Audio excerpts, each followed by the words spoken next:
బండిలో తెచ్చుకొని వస్తాను.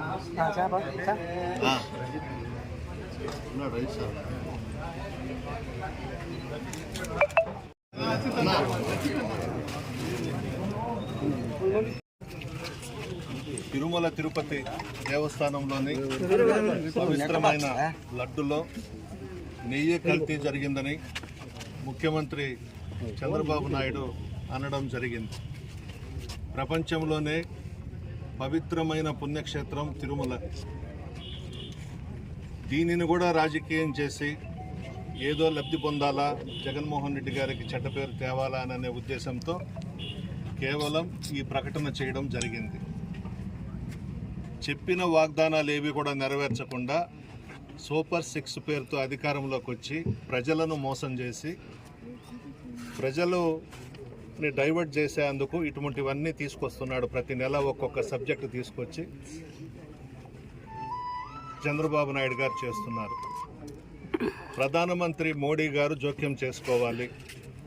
సుప్రీంకోర్టు సిట్టింగ్ జడ్జి చేత కానీ సిబిఐ చేత కానీ ఎంక్వైరీ వేయించి ఎంత త్వరగా చేస్తే అంత మంచిది.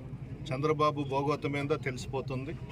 కావాలని రాజకీయ లబ్ధి కోసమే చంద్రబాబు నాయుడు గారు ఈ ప్రకటన చేయడం జరిగింది. దీనిని అడ్డం పెట్టుకొని పవన్ కళ్యాణ్ గారు ఏదో డ్రామాలు ఆడాడు. నేను పవన్ కళ్యాణ్ గారికి ఒకటే చెబుతున్నా, మీరు మోడీ గారికి అత్యంత సన్నిహితులు. ఇప్పుడు రాష్ట్రంలో ఉప ముఖ్యమంత్రిగా ఉన్నారు. రాష్ట్రంలో మీ కూటమే ఉంది. తెలుగుదేశం, బీజేపీ, జనసేన కలిపి అధికారం ఏర్పాటు చేశారు. మీరు స్వయంగా ఢిల్లీకి వెళ్ళి ప్రధానమంత్రి గారి దగ్గర కూర్చొని సుప్రీంకోర్టు సిట్టింగ్ జడ్జినో సిబిఐనో ఎంక్వైరీ వేయించండి. ఇక్కడ వేషాలు ఎందుకు వేయడము, మెట్లు తుడవడము, మెట్లకు బొట్లు పెట్టడము, ఇవన్నీ అనవసరం.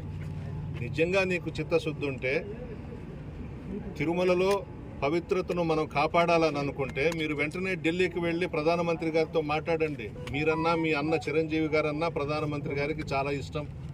ముఖ్యమంత్రిగా చంద్రబాబు ప్రమాణ స్వీకారం చేసే రోజే డయాస్ మీద చూసాం ఏం జరిగిందో.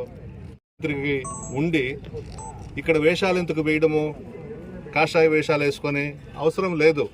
నేరుగా ప్రధానమంత్రి దగ్గరికి వెళ్ళు, దీని మీద ఎంక్వైరీ జరగాలి.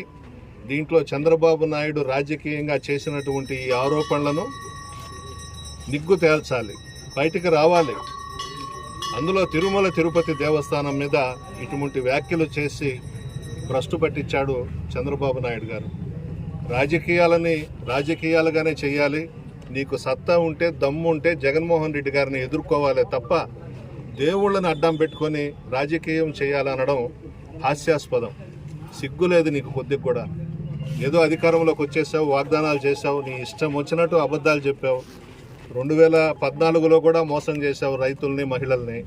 మరలా ఇప్పుడు కూడా నిన్ను నమ్మారు రాష్ట్ర ప్రజలు ఓట్లేశారో లేకపోతే ఈవీఎంలు నిన్ను సీఎం చేశారో అర్థం కాని పరిస్థితి. ఇప్పుడు ఎక్కడ పట్టినా రాష్ట్రంలో, దేశంలో చర్చ ఏంటంటే ఈవీఎంలతో చంద్రబాబు నాయుడు ముఖ్యమంత్రి అయినాడనే చర్చ కూడా జరుగుతూ ఉంది. అది భగవంతుడికి తెలియాలి. నువ్వేం చేశావో, ఏ విధంగా ముఖ్యమంత్రి అయినావో అనేది ప్రజలు కూడా చర్చించుకుంటున్నారు. మేము జగన్కి వేసాము, మా ఓట్లు ఏమైపోయినాయని అడుగుతున్నారు ప్రజలు కూడా ఇప్పుడు అందరూ బయటకు వచ్చి. ఇటువంటి సమయంలో మీరు చేసినటువంటి వాగ్దానాలను పక్కన పెట్టి అవి ప్రజలు చర్చించుకోకుండా ప్రజలను డైవర్ట్ చేసేదానికి ఇటువంటి ఆరోపణలు చేయడం మంచిదా చంద్రబాబు నాయుడు గారు అని అడుగుతా ఉన్నాను నేను. పవన్ కళ్యాణ్ గారు దీనికి ముందుకు రావాలి, ఢిల్లీకి వెళ్ళాలి, ప్రైమ్ మినిస్టర్ గారి దగ్గర కూర్చోవాలి. కూర్చొని వెంటనే ఎంక్వైరీకి ఆదేశాలు ఇప్పిస్తే పవన్ కళ్యాణ్ గారికి కూడా మంచి పేరు వస్తుంది. ఆయన చిత్తశుద్ధి ఏందో, ఆయన నిజాయితీ ఏందో కూడా ప్రజలు గమనిస్తారు.